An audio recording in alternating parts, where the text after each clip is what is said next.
आजी आपलं नाव काय, पूर्ण नाव सांगा. आमचं तारुबाई द्यानू कोळीकर. अच्छा, आपल्या गावाचं नाव काय? आलकोड. अलकोट, तालुका जिल्हा सांगली, तालुका आटपाडी. तालुका आटपाडी आणि जिल्हा सांगली. अच्छा, आता आपण काही दिवसापूर्वी हे करंजाचं रोप लावलेलं आहे. ही पूर्ण दगडाची जमीन आहे, म्हणजे खडकाळ जमीन आहे. याच्यात किती खड्ड झालं? खड्डे कुठलं बा, आता एवढे खड्डे काढूनच पुरले. म्हणजे साधारण इतकं हातभर खड्ड, एवढे मुळ्या त्याच्या रुजतील, नवल्या मुळ्या गेले त्याच्या. अच्छा, वरच्या वर गेल्या त्या आणि पडू नये म्हणून त्याच्यावर दगड टाकले. याला लागवडीला तुम्ही थोडस काही केलं नाही, फक्त लावून दिलं पावसाळ्यात. साधारण आता या झाडाची उंची 20 ते 25 फुटापर्यंत आहे. पण याला लावलं त्याला किती वर्ष झाले? की त्याला 2-3 वर्ष झाली. साधारण हे 3 वर्षात 25 फुटाचं झाड आहे. मागच्या वर्षी तुम्ही एक मोठी गोणी भरून ते विक्रीला नेलं आणि नेल्यानंतर शेंगासह विकलं का बियासह दिलं? ते आम्ही फोडून विकलं. अच्छा, साधारण म्हणजे एक 25-30 किलो बिया गेल्या असतील त्याच्या. एकदा 10 किलो. अच्छा, म्हणजे 2-3 वेळा 10-10 किलो, साधारण 30 किलो 3 वर्षात शेंगा या झाडाच्या या खडकाच्या जमिनीत तुम्ही ते रोप लावलं आणि काही न करता, खत पाणी न करता त्याला इतक्या शेंगा आल्या. साधारण या झाडाबद्दल तुमचं काय मनोगत आहे? सावली देत, सावली पाहिजे. अगदी खडकाळ जमिनी म्हणजे खडकात ते झाड निर्माण झालं, त्यांनी त्याची भक्कम मुळ. अच्छा अच्छा, मग आलं या उभं कसं येते. अच्छा अच्छा अच्छा, पुरल्यावर आलं. आता तुम्ही हे 3 वर्षाचं झाड, याला मागच्या वर्षी म्हणजे दुसऱ्याच वर्षी शेंगा आल्या. होय, आता 2 वर्ष झाली शेंगा लागल्या. 2 वर्ष झाली शेंगा लागल्या. आणि त्या शेंगा खाली पडल्या का तुम्ही झाडल्या? नाही, पडल्या, वेचल्या आणि मार्केटला नेल्या. असं या झाडाची जर शेती केली तर हे एकरी 400 जर झाडं लावले तर साधारण 1,20,000 रुपये उत्पन्न देतं अशा खडकाळ जमिनीमध्ये. तर तुम्ही काय सांगाल एक शेतकरी म्हणून? तुम्ही तर आता हे असं सावलीसाठी लावलेलं आहे, पण याचं जर तुम्हाला जास्तीत जास्त लाखो रुपये उत्पन्न भेटलं तर तुम्ही याची शेती कराल का? करते की बांधानी ही लावल्यावर करते की पडू कसं रान द्यायचं म्हणून आम्ही आपलं बांधायला लावतो. अच्छा अच्छा, तर आमची company Bio Eagle Private Limited ही पेट्रोलियम कंपनी आहे आणि ही ह्या करंजाचे रोप शेतकऱ्यांना लागवडीसाठी देते आणि त्याच्या बियांपासून बायोडिझेल बनवते. हा प्रपोज घेऊन आम्ही ह्या तुमच्या सुंदरशा गावामध्ये आलेलो आहे. तर साधारण ही शेती करताना शेतकऱ्यांना कुठल्याही प्रकारचा याला फवारा घेतला तुम्ही? खत नाही टाकलं, काही नाही टाकलं, काही केलं नाही, तरी ते तुम्हाला उत्पन्न देत आहे. इतकं छान झाड आहे. म्हणजे फळ लागते, ते जांभळाचं झाड आहे, परंतु ते थोडस कुपोषित जाणवतंय, त्याला बेरूड लागलेले, याला कुठल्याही प्रकारचा आजार आलेला दिसत नाही. अच्छा, मग त्याला ती गिरीट लागते बघ.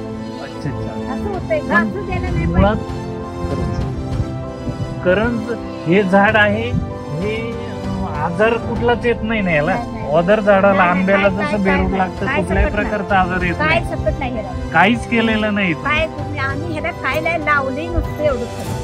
आणि आता ह्या वर्षी कदाचित याला शेंगांवरून अंदाज येतोय की पोतभर शेंगा निघतील.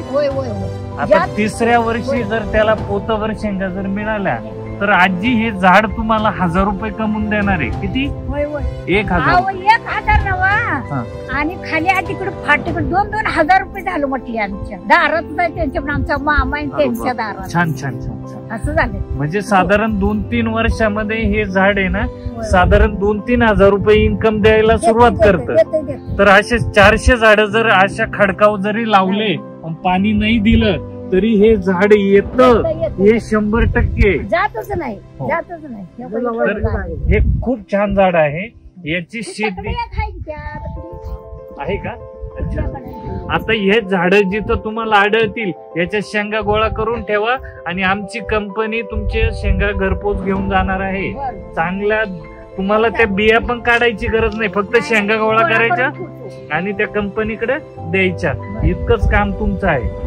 आणि अजून तुमच्याकडे जिथं क्षेत्र असेल, जिथं बांधव क्षेत्र असेल, जिथं काही उगत नसेल, अशा क्षेत्रात जर तुम्ही हे झाड जर लावले, 400 झाड किती रुपये मिळवून देतात? दुसऱ्या वर्षी 1,20,000 रुपये मिळवून देतात. आणि काहीच कष्ट नाही. हो. तर एकंदरीत या करंजाच्या झाडाकडे बघून या माळरानावरती अगदी इथं चालताना पण व्यवस्थित चालता येत नाही, अशा सिच्युएशन मध्ये या झाडाने त्याचे परफेक्टपणे मुळं रुजवलेली आहे. आणि इतक्या डिफिकल्ट सॉइल मध्ये, म्हणजे डायरेक्ट खडकाच्या सॉइल मध्ये हे झाड उभं आहे. आणि साधारण आता याच्यावरती 3 वर्षात 50 किलो अभाव फळ आहे. आणि पुढच्या 2 वर्षात बायो इगल पेट्रोलियम कंपनीने बऱ्याचशा शेतामध्ये, बऱ्याचशा खडकाळ जमिनीमध्ये किंवा ज्या कोरडवाहू जमिनी आहे किंवा ज्या डोंगर परिसरातल्या नापीक जमिनी आहे, अशा ठिकाणी प्लांटेशन करण्यासाठी सुरुवात केलेली. यापूर्वी काही स्टेटमध्ये प्लांटेशन करंज शेतीचं झालेलं आहे. आणि करंज शेती एक शाश्वत शेती, म्हणजे जिथं काहीच उगत नाही तिथं करंज येतं आणि ते 101% कंपनीला चांगलं ग्रोथ देतं किंवा शेतकऱ्यांना चांगलं बेनिफिट मिळवून देण्याचा प्रयत्न करतं. आता या झाडाचं जर कॅल्क्युलेशन केलं तर आफ्टर खडकाच्या जमिनीमध्ये याचं ॲव्हरेज बॅलन्स शीट जर बघितलं शेतकऱ्यांच्या दृष्टिकोनातून, तर साधारण एका झाडाला ऑब्झर्वेशन नुसार 3 वर्षात 50 किलो फळ जर आलं, तर हे झाड एकरी उत्पादन क्षमता त्याची जर बघितली तर ते अबाउट 2.5 लाखाच्या पुढे जाते. आणि 2.5 लाख जर शेतकऱ्याला खडकाळ जमिनीतून मिळाले, न पाणी खत आणि न कुठल्याही प्रकारची फवारणी करता, तर महाराष्ट्रातला नव्हे तर देशातला प्रत्येक शेतकरी सुजलम सुफलम होईल. आणि करंज एक 100% शाश्वत शेती ह्या दृष्टिकोनातून वाटचाल होईल. शेतकरी सुजलम सुफलम होईल आणि त्याचं विकसनशील दृष्टिकोनातून एक करंज शाश्वत शेती या दृष्टिकोनातून bio eagle company private limited हिच्या माध्यमातून शेतकऱ्याला सुजलम सुफलम करण्याचा प्रयत्न होईल. तर तुम्हाला या कंपनी बरोबर जोडायला आवडेल?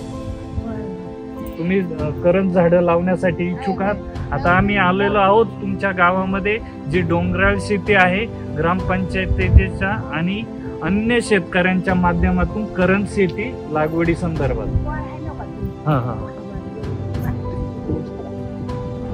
तर एकंदरीत या करंजाच्या आणि या शेतीकडे बघून फार आनंद झाला आणि या खडकाळ जमिनीचं सोनं झालं असं मी आजीच्या वतीने गृहीत धरतो. आणि असं इतर शेतकऱ्यांना एक आनंदाची बातमी देतो का खडकाळ क्षेत्रात पण शेती पिकू शकते आणि शाश्वत शेती होऊ शकते आणि एकरी लाखो रुपयांचं उत्पादन या माध्यमातून आणि या व्हिडिओच्या माध्यमातून शेतकऱ्यांना बघवायला मिळेल. थँक्यू, धन्यवाद सर.